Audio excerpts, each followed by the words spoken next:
Hello, welcome to the Wise Way to Success podcast, and I am here today with a very special guest. His name is Todd Galganov. For those who don't know the story, his son in 2017 wanted to take a world trip and went to Peru to start his journey before he was going to start university med school, and he vanished in 2017 without a trace. We are now in 2020, and there is still no trace of what happened to Todd's son, Jesse. So, Todd, thank you for being here. You're welcome. And, it goes without saying, this is a horrific, traumatic occurrence for somebody to have a child that goes away and disappears. So, I wanted you to come on this show because, to me, I watch you. You're a man of perseverance. You are somebody who is determined, somebody who is motivated, and somebody who could still keep a smile through all these difficult times. How do you do it? So the relationship I had with my son, or I have with my son, because we don't know what happened to him, was always something of a light heart. And I know he will want me to keep on going and to still try and be happy. But I told my son before he left, although I said to him, don't go by yourself, I said, if something happens to you, then I'm going to come and be with you and try and help you any way I can. And he said to me, I know, Daddy. So that's one of the ways how I'm trying to challenge myself and focus my attention on the task at hand, that I feel I have a moral obligation to help others. So, obviously, because nobody knows what happened to Jesse, there is this ambiguousness to what happened. There's no body, so we don't know where he is, what happened to him. So how do you deal with the ambiguousness and the grieving of it without having a body or having any information? Would you like me to explain a little bit what happened so Sure. you could see how my thought patterns are? Sure.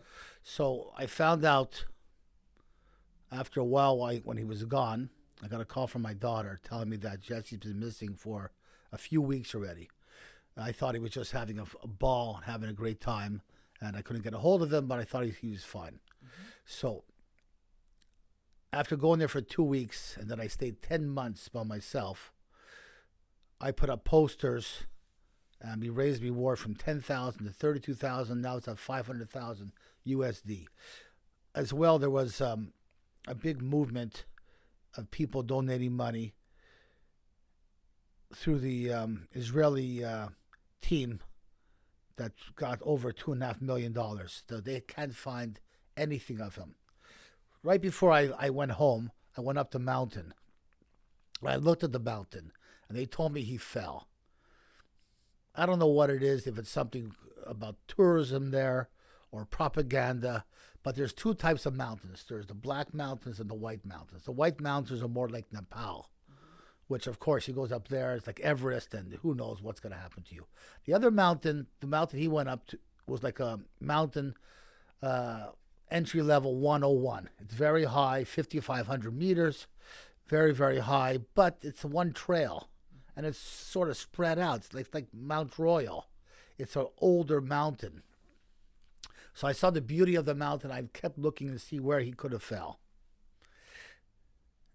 I don't believe he fell. Maybe somebody, took him out right from the beginning till he's with God. Like my daughter says, Sammy, that we'll see Jesse one day in heaven or on earth, that he's with God. But there's a chance that he's been taken. There's illegal mining, gun smuggling, cocaine farms, marijuana plantations, and then good old human trafficking, which is the biggest business in the world. So I took it upon myself, as you ask me how I keep going.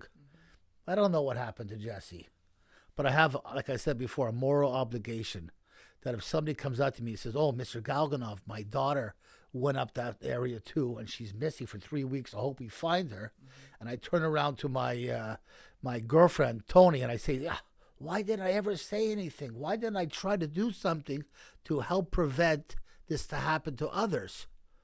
I mean, it's like I got a degree over there. So I figure I have to do that. My son wanted to be a neurosurgeon,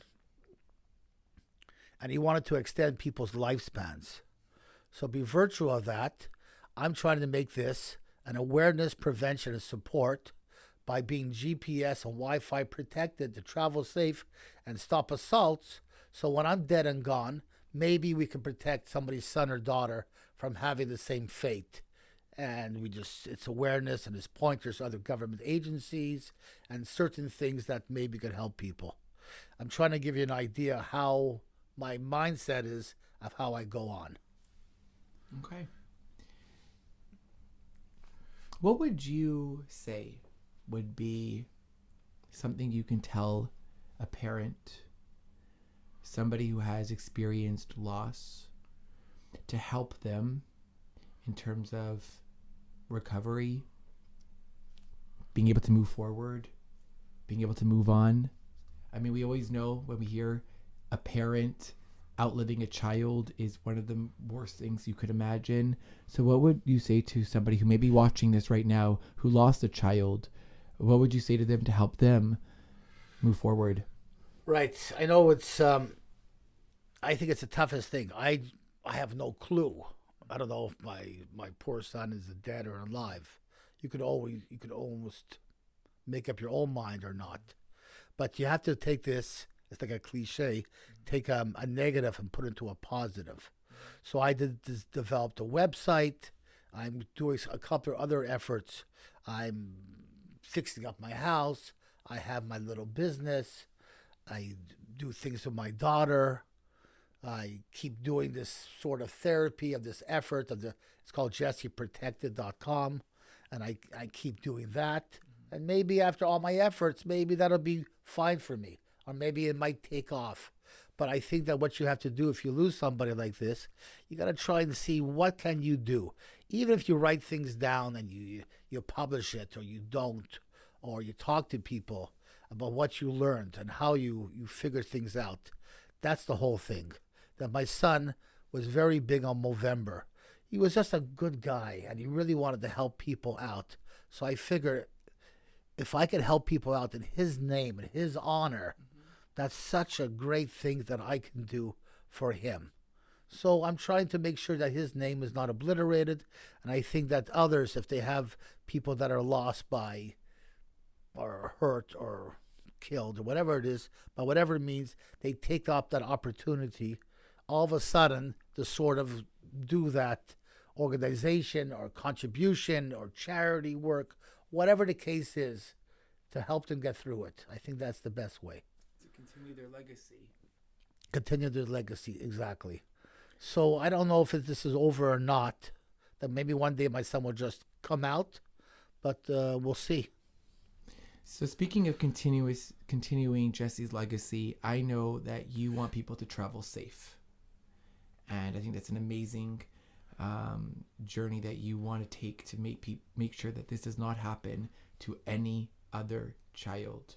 Can you speak more about how you're doing that, how you're keeping people who travel? I know right now it's not the right time to travel, but when traveling opens up again, how do people stay safe, Todd? So I made a couple of things. One is the website. So I just jotted down there, or wrote down there. It took me about a year, really, but it's to have government links that you should check out the areas that you're going to beforehand. Don't go by yourself.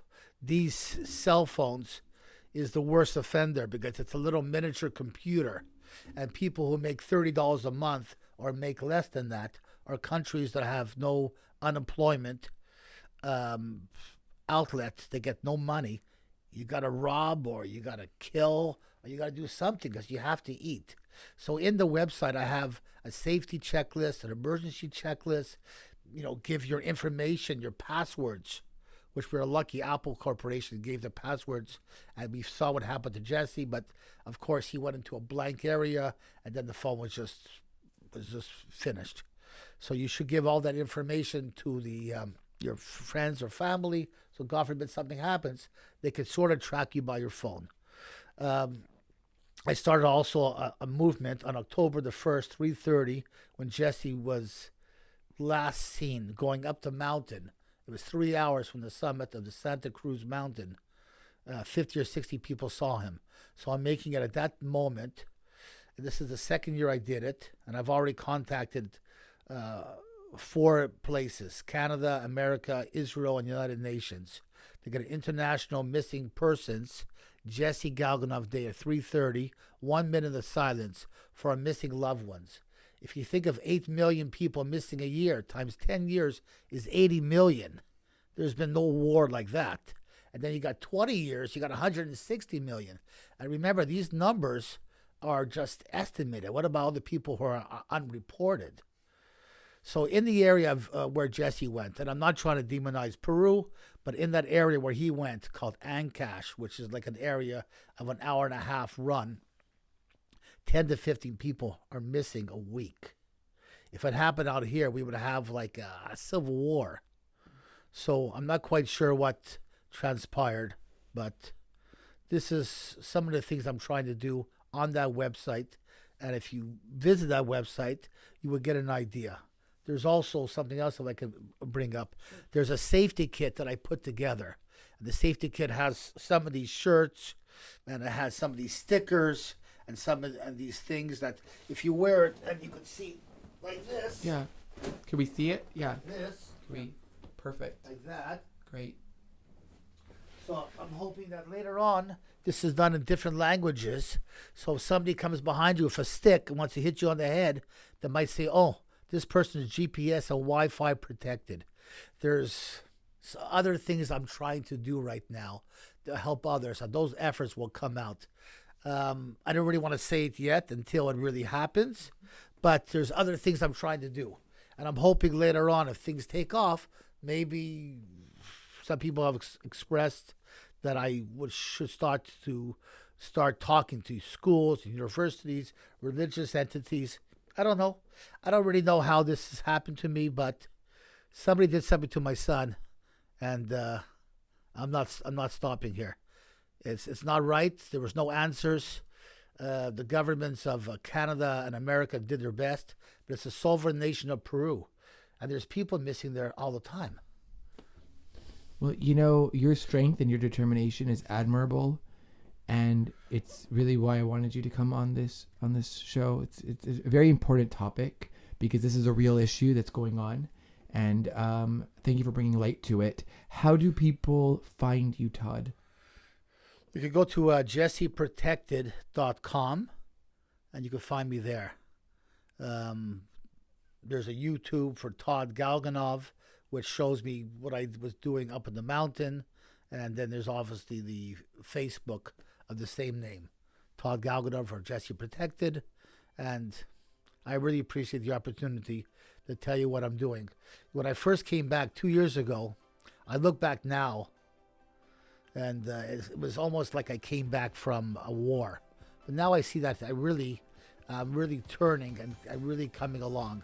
And it's all about, I think, just moving forwards and try to keep busy and try to do these little things. Well, Todd, I'm going to be following your journey because I know that you still have a lot to say, and you're going to help a lot of people. Thank you so much for being part of this special episode. So thank you, Todd, and tune in, everybody, for another show coming soon. Have a wise and very safe day. Thank you.